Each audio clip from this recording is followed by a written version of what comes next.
یعنی ملعبه کبار دلال و سنجیله خیلی باید که تنها استاده فرزند زهرا با قلبی افکار رو کرد سوی خرگاه انصار بر چار جانب از قوم کفار ای اهل طه اسبم بیارید. زینب خب حسین از این طرف جواب شنید یا نه؟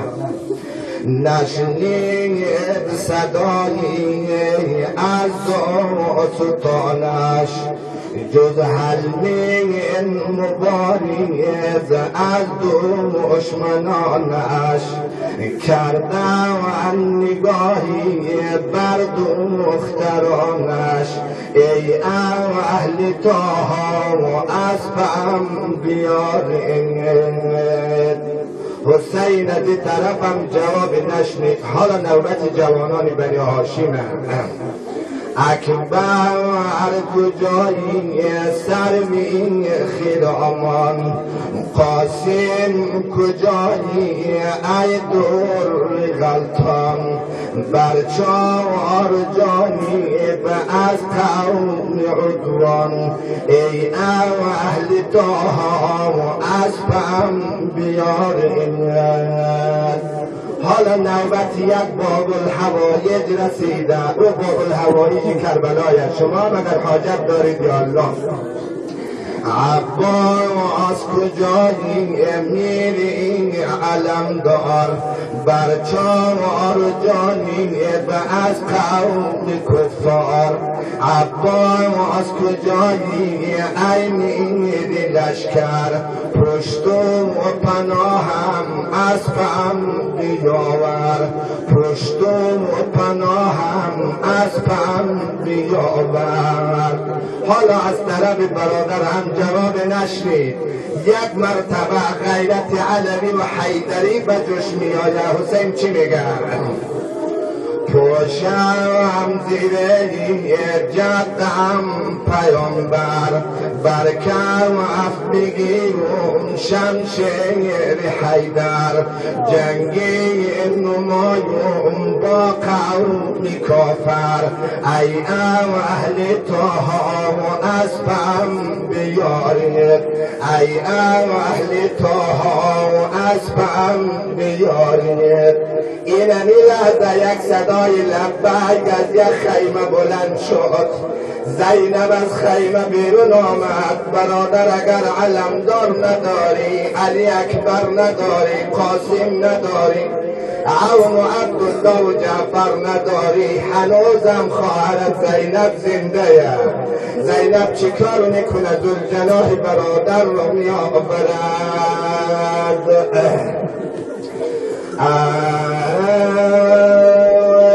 ذوالجناح آورد و چشمی اشکبار گفت و بسم الله برادر شو سوار. حسین سوار ذوالجناح می شود. اما یک دفعه حسین صدا میزنه خواهر زیر بغلم را بگیر که پاهایم خیلی خوب کمرم شکسته نمیتوانم ذوالجناح رو سوار شوم. به هر حال آقا سوار ذوالجناح میشه. در عالم ظاهر تنهایه ولی در عالم باطن جبرئیل آمده. باطن جبرئیل آمده اسرافیل آمده میکائیل آمده. آقا را به طرف میدان بدرقه میکنه. آقا این هنگام میگن ملائکه های آسمان سر از غرفه های عرش بیرون آوردن. یکی میگه شجاعت از حسین بالایت دیگری میگه نه شجاعت از علی بالا بود زیرا علی در یک نیمه روز به 2 انگشت مبارک در از قلعه خیبر برکن. دیگری میگن نه اون روزی که علی در از قلعه خیبر برکن علی برادر مرده نبود علی جوان مرده نبود. علی صدای العتش اطفال به گوشش نمیرسید. امروز حسین هم جوان مرده هم برادر مرده و هم صدای العتش به گوش حسین میرسه. به خدا قسم شجاعت از حسین خیلی بالایه. به همین ترتیب روانه میدان میشه. چند قدم که از خیمگاه دور میشه صدای از پشت سر بلند میشه. چی صدا میزنه؟ یک کسی یک کتاب به ذوالجناح میکنه.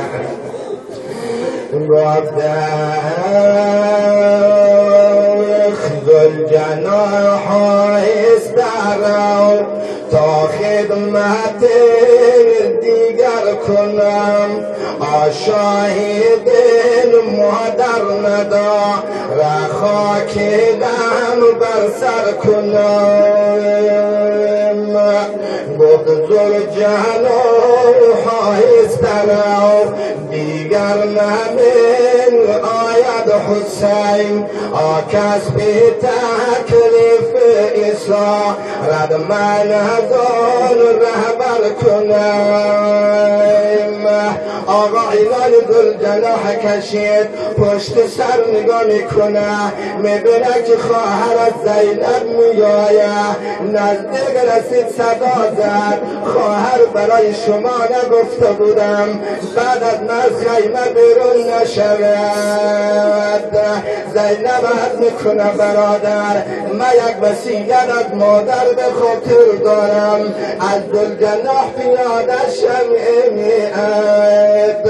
آقا پیاده شد زینب معجر روی زمین پهن میکنه برادر بالای چادر خواهر بنشین بعد از تو بوی تو را از این چادر استشمان نمایم حسین بالای چادر زینب نشست زینب همانند حاجیان که اطراف خانه خدا گردش میکنه اطراف سر برادر گردش میکنه هر زمان دیدمی رویش میرسه محاسن سفید بالا میزنه زیر گلوی برادر را بوسه میکنه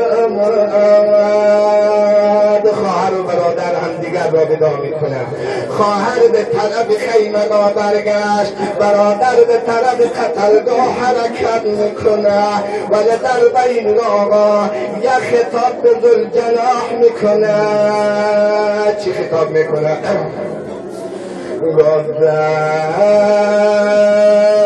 ذوالجناح ای عرش و پیما مرکبم میروم اما به فکر زینبم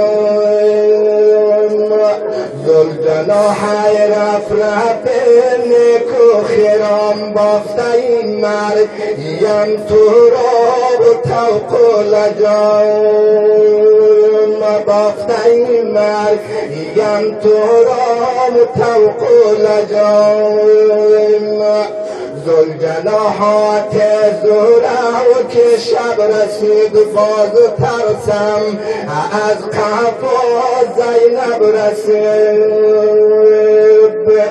ذوالجناح حاملی آیات نور باید این شب برم کنج تنور باید این شب برم کنج تنور صلوات ختم بفرما الله